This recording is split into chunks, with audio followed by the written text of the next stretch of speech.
सैंची के फादर को देखते हैं जो कि अपने पावरफुल टेन रिंग्स के साथ पूरी फौज से अकेले भिड़ जाते हैं और ये बात कोई भी नहीं जानता कि आखिर वो पावरफुल टेन रिंग्स उनके पास आई कहां से थी। उन टेन रिंग्स में बहुत ही ज्यादा पावरफुल और स्पिरिचुअल पावर्स थे। उसे पहनने के बाद वो इमॉर्टल हो गए थे।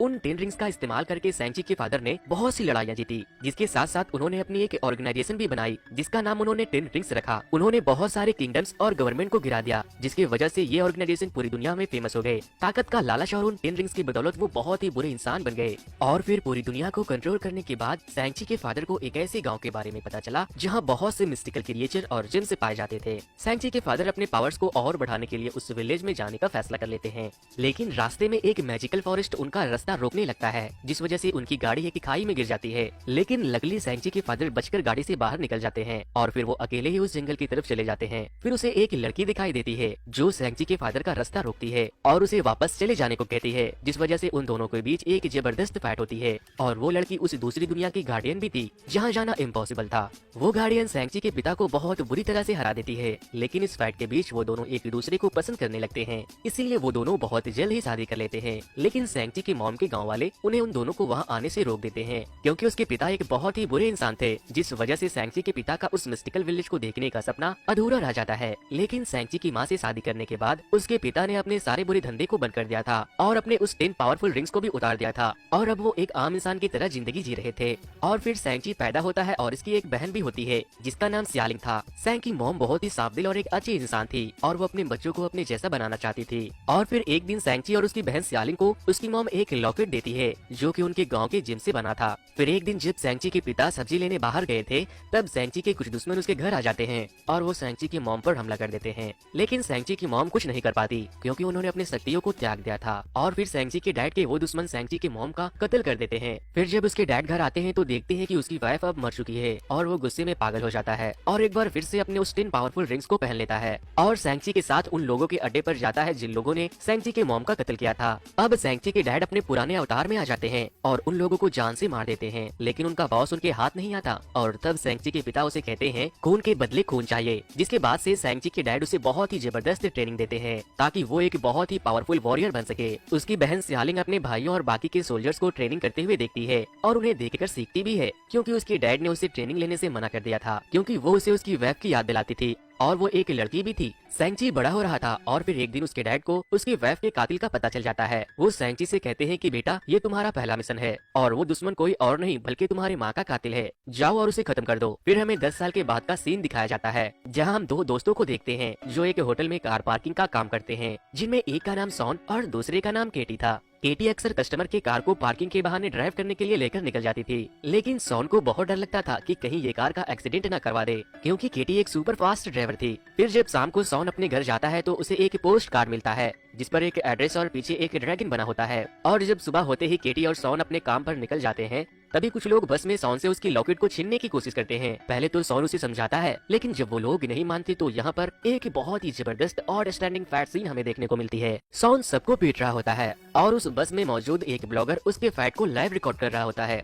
दोस्तों वैसे अगर अब तक आप लोगों ने मेरे यूट्यूब चैनल को सब्सक्राइब नहीं किया है तो इस वीडियो को लाइक करके मेरे चैनल को अभी तुरंत सब्सक्राइब कर ले, क्योंकि वीडियो को लाइक और चैनल को सब्सक्राइब करने में उतना वक्त नहीं लगता जितना वक्त मुझे आप लोगों के लिए इस तरह की वीडियो बनाने में लग जाती है। फाइट के दौरान उस बस का ड्राइवर भी इंजर्ड होकर बेहोश हो जाता है, जिस वजह से केटी ड्राइव करने लगती है। केटी को कुछ समझ नहीं आ रहा था कि आखिर सॉन इतनी जबरदस्त फाइटिंग कैसे कर सकता है और आखिर वो लोग है कौन जिन्होंने सॉन पर हमला कर दिया है। ये सब देखकर केटी के तो होश उड़े हुए थे। और फिर वहाँ पर हम देखते हैं एक ऐसे खूंखार इंसान को जिसका एक हाथ आधा कटा हुआ है और उसमें एक ब्लेड से ओपन होने वाले मैकेनिज्म भी लगे हैं जिससे वो सॉन पर हमला कर देता है। लेकिन सॉन अपने पावर्स और केटी की ड्राइविंग स्किल से उस पूरे बस के पिछले वाले डब्बे को अलग करके उसका एक्सीडेंट करवा देता है और फिर वो लोग वहाँ से बचकर चले जाते हैं। लेकिन तभी केटी देखती है कि सॉन का लॉकेट उसके पास नहीं है, जिसके बाद सॉन सीधे अपने घर आता है और अपने सामान को पैक करने लगता है। जिसके बाद केटी पूछती है कि मुझे बताओ ये सब हो क्या रहा है, आखिर वो लोग थे कौन। जिस पर सॉन बताता है कि वो मकाऊ जा रहा है क्योंकि वो लोग उसके बाद उसकी बहन के पीछे जाएंगे और जिन लोगों ने उन पर हमला किया था उन्हें उसके डैड ने भेजा था। ये सब सुनकर केटी के तो होश उड़ गए थे, क्योंकि सॉन 10 साल से उसके साथ था, लेकिन उसने उसे आज तक ये नहीं बताया था कि उसकी एक बहन भी है और एक ऐसा बाप भी है जो उसके ऊपर हमला करवा सकता है। केटी बोलती है मुझे बाकी की सारी बातें प्लेन में समझाना और वो भी जबरदस्ती सॉन के साथ मकाऊ चली जाती है।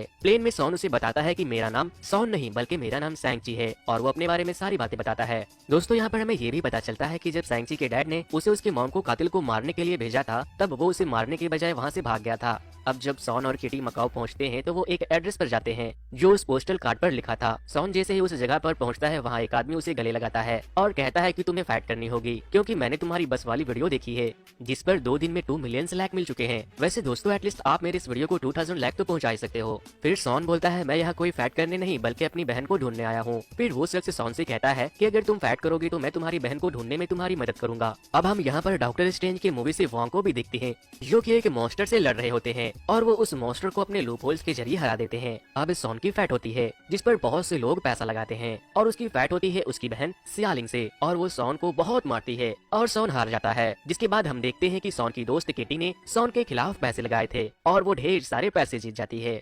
सॉन की बहन सॉन से सीधे मुंह बात नहीं करती क्योंकि सॉन उसे अकेला छोड़कर घर से भाग गया था। सॉन बोलता है वो लोग तुम्हारे पीछे आ रहे होंगे जिस पर वो बोलती है मैं उन सब से निपट लूंगी जैसे मैंने 10 साल पहले निपट लिया था। और फिर तभी सैंची और सियालिंग के पिता के गुंडे वहाँ आ जाते हैं और उन्हें देखते ही सियालिंग अपने दोस्तों के साथ सॉन को छोड़कर भाग जाती है। और फिर सॉन और केटी बचने के लिए खिड़की को तोड़कर कंस्ट्रक्शन पैप से उतरने की कोशिश करते हैं लेकिन वो लोग उन पर हमला कर देते हैं जिससे सॉन केटी से कहता है तुम आगे बढ़ो मैं जब तक इन लोगों से निपटता हूँ। लेकिन वो लोग केटी पर भी हमला कर देते हैं और केटी गिरने ही वाली होती है कि तभी सियालिंग वहाँ आती है और उसे बचा लेती है। वो लोग लड़ ही रहे होते हैं और तभी उनके डैड का एक वॉरियर सियालिंग के लॉकेट को छीनकर भागता है और सैन उसके पीछे जाता है और उससे फाइट करने लगता है। वो उसे मारने ही वाला था कि तभी सॉन के डैड वहाँ आते हैं और बोलते हैं बस अब बहुत हो गया चलो घर चले। और वो उन दोनों के साथ साथ केटी को भी अपने साथ लेकर जाते हैं। घर जाने के बाद 10 रिंग्स मास्टर बहुत खुश होते हैं और वो केटी को बताते हैं कि आज तक मेरा असली नाम कोई नहीं जानता और वो अपनी और सॉन की माँ की लव स्टोरी भी उसे सुनाते हैं। जिसके बाद सॉन कहता है कि आखिर अपने हम लोगों को यहाँ क्यों बुलाया है। फिर उसके डैड उन लोगों को एक रूम में लेकर जाते हैं और एक ड्रैगन के स्टैचू की आंख में उन दोनों के नेकलेस को डाल देते हैं जिससे कि जमीन पर एक नक्शा बन जाता है। सॉन के डैड बताते हैं कि तुम्हारी माँ जिंदा है और मेरे विजन में बार बार आ रही है और वो मुझसे कह रही है कि प्लीज मुझे यहाँ से आजाद कर लो क्योंकि उसे उसके गाँव वालों ने उनके गाँव में कैद कर रखा है और ये वही नक्शा है जिससे कि तुम्हारे माँ के गांव तक पहुंचा जा सकता है। और अब हम लोग इस नक्शे के जरिए वहां जाएंगे और उन लोगों पर हमला करके तुम्हारी माँ को छुड़ा लेंगे और फिर हमारा परिवार फिर से एक हो जाएगा। जिस पर सॉन कहता है कि डैड आपके दिमाग का स्क्रू ढीला हो गया है, आप उन लोगों को नुकसान नहीं पहुंचा सकते, माँ मर चुकी है। जिसके बाद वो सॉन पर हमला कर देते हैं और जब सियालिंग उसे बचाने की कोशिश करती है तो वो उसे भी मारते हैं और फिर वो उन दोनों के साथ साथ केटी को भी बेसमेंट में बंद कर देते हैं। वो लोग नीचे बेसमेंट में एक आदमी से मिलते हैं जो एक एक्टर था और उनके डैड के आदमियों को इंटरटेन करने का काम करता था। सॉन और उसकी दोस्त केटी उससे बातें कर रहे थे और तभी वहाँ पर एक क्यूट सा दिखने वाला एक जानवर आता है। उसे देखकर केटी और सॉन डर जाते हैं और जब वो उस जोकर से पूछते हैं कि ये कौन है तब वो बताता है कि ये मॉरिस है और ये कह रहा है कि ये तुम्हें जानता है, ये तुम्हारी मॉम के साथ यहाँ आया था। फिर जब सॉन पूछता है कि तुम इसकी बातों को कैसे समझ सकते हो तब वो जोकर कहता है कि सालों से इसके साथ अकेले रहते रहते मैं इसकी भाषा को बोलना और समझना सीख चुका हूँ। फिर मॉरिस सॉन से कहता है कि प्लीज मेरे घर ले चलो। जिस पर सॉन कहता है कि मैं जरूर ले जाता अगर मुझे तुम्हारे घर का रास्ता पता होता, मैं वहाँ नहीं जा सकता। और फिर मॉरिस कहता है कि मैं तुम्हें वहाँ लेकर जा सकता हूँ, वो भी अभी, मुझे उस जगह तक पहुँचने का नक्शा पता है। और फिर तभी सियालिंग दीवार तोड़कर अंदर आती है और उन लोगों को बताती है कि लास्ट टाइम मैं इधर से ही घर से भागी थी। फिर वो लोग प्लान बनाते हैं कि हमें वहाँ डैड से पहले जाना होगा और जाके उन लोगों को अलर्ट करना पड़ेगा कि डैड यहाँ पर अपने पूरी सेना को लेकर हमला करने वाले हैं। और फिर वो लोग बेसमेंट से एक कार लेते हैं और फरार हो जाते हैं। उनके गार्ड्स उनके पीछा करने की कोशिश तो करते हैं लेकिन वो नाकाम हो जाते हैं। जिसके बाद वो लोग उस जंगल में पहुंच जाते हैं और मॉरिस के बताए गए डायरेक्शन को फॉलो करते हैं और फाइनली वो लोग एक झरने के सामने आ जाते हैं। और फिर उस झरने को पार करते ही एक ऐसी दुनिया को देखते हैं जहाँ बहुत ही अलग अलग तरह के क्रिएचर थे और वो एक बहुत ही ब्यूटीफुल जगह था। ये सब नजारा देखकर उन लोगों के तो होश उड़ गए थे और मॉरिस भी अपने घर पहुंचकर बहुत खुश था।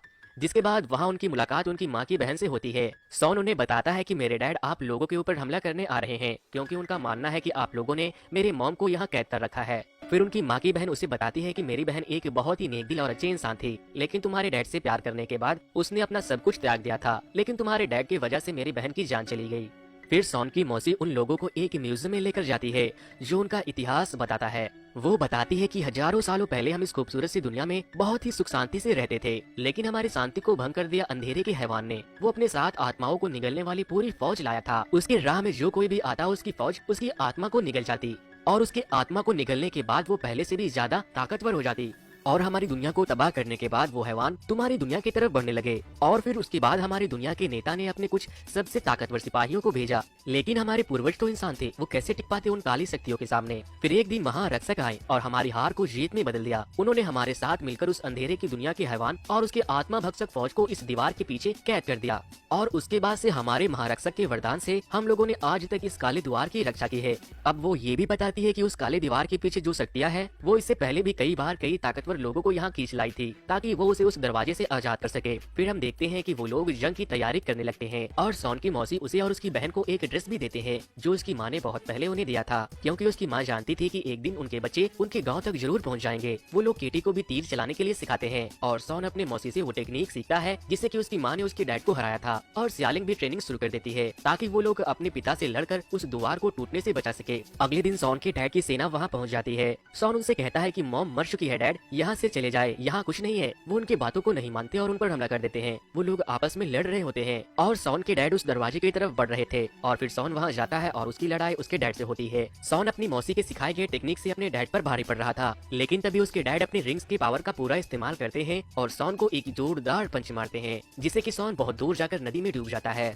और सॉन के डैड उस दरवाजे तक पहुंच जाते हैं और उस दरवाजे पर जोर जोर से पंच करना शुरू कर देते हैं और तभी द्वार में हलचल होती है और उसमें से एक चाइल्ड मॉन्स्टर निकलता है और फिर एक एक करके बहुत से डीमन मॉन्स्टर निकलने लगते हैं, जिन्हें देखकर सियालिंग अपने डैड के आदमियों से कहती है हमें आपस में लड़ना बंद करके उन हैवान से लड़ना होगा वरना हम सब मारे जाएंगे। लेकिन वो लोग मानने से इनकार कर देते हैं। फिर जब एक डीमन उनके एक वॉरियर की आत्मा को निगल लेता है और उस पर भी हमला कर देता है तो वो उसे मारने की बहुत कोशिश करता है, लेकिन वो नहीं मरते क्योंकि वो बस एक खास तरह के हथियार से ही मरते हैं जो कि सिर्फ वहाँ के लोगों के पास था। फिर सियालिंग उस हैवान को मार देती है और फिर वो बोलता है कि हाँ हम साथ मिलकर लड़ेंगे। वो छोटा डीमन आत्माओं को चुराकर हैवान के देवता को खिलाने के लिए लेकर चला जाता है क्योंकि वो बहुत सालों से भूखा था और आत्माओं को निगलने के बाद उसकी ताकत बढ़ जाती थी। और तभी सॉन की जान एक ड्रैगन बचाता है और वो पानी से बाहर निकलकर उन डीमन को खाना शुरू कर देता है। फिर सॉन अपने पिता के पास जाता है और बोलता है वहाँ कोई नहीं है डैड, जिसके बाद उसके डैड बोलते हैं कि हट जाओ मेरे रास्ते से और फिर उन दोनों के बीच एक लड़ाई होती है। इधर हम देखते हैं कि वो जोकर मरने का नाटक कर रहा है और जब मॉरिस उसे पूछता है कि क्या हुआ तो वो बोलता है कि मैं मरने का नाटक कर रहा हूँ, तुम भी करो। और फिर मॉरिस भी मरने का नाटक करने लगता है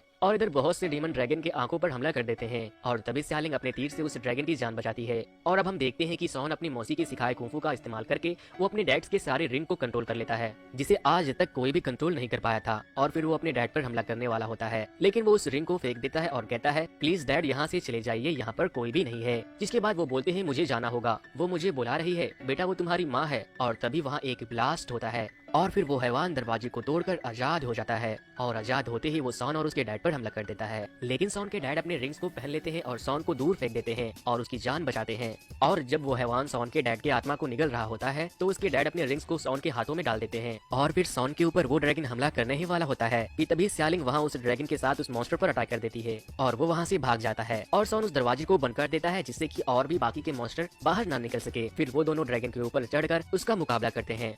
वो डेविल मॉन्स्टर कमजोर पड़ ही रहा था और तभी उसके चाइल्ड मॉन्स्टर उसे आत्मा खिलाने लगते हैं जिससे कि वो ताकतवर होता चला जाता है। फिर वो मास्टर जिसने केटी को ट्रेनिंग दी थी वो बोलते हैं उसके गले पर वार करो, नहीं तो अगर उसने ड्रैगन की आत्मा को निगल लिया तब वो और भी शक्तिशाली हो जाएगा और फिर कोई भी जिंदा बच नहीं पाएगा। और वो उसके ऊपर खुद वार करने ही वाले होते हैं कि पीछे से एक चाइल्ड डेविल मॉन्स्टर आता है और उसे उठाकर उसकी आत्मा को निगल लेता है। इधर वो बिग मॉन्स्टर सियालिंग को पकड़कर खींच रहा होता है और वो उसे निगलने ही वाला होता है और फिर तभी केटी तीर को छोड़ देती है जिससे कि वो मॉन्स्टर इंजर्ड हो जाता है और उसके बाद सॉन अपनी रिंग्स को मॉन्स्टर के पेट में डाल देता है और उसके पेट को फाड़ देता है और वो लोग इस लड़ाई को जीत जाते हैं, लेकिन बहुत लोगों की जान जा चुकी थी। अब हम सॉन और केटी को एक रेस्टोरेंट में देखते हैं। वो ये कहानी अपने कुछ दोस्तों को बता रही थी, लेकिन वो उनके बातों पर विश्वास नहीं करते। और तभी वहाँ पर एंट्री होती है वोंग की, जो कि डॉक्टर स्ट्रेंज की मूवी से हैं। वो सॉन से पूछते हैं तुम्हारे पास वो रिंग्स अभी भी है क्या? सॉन बोलता है हाँ। फिर वोंग सॉन को अपने साथ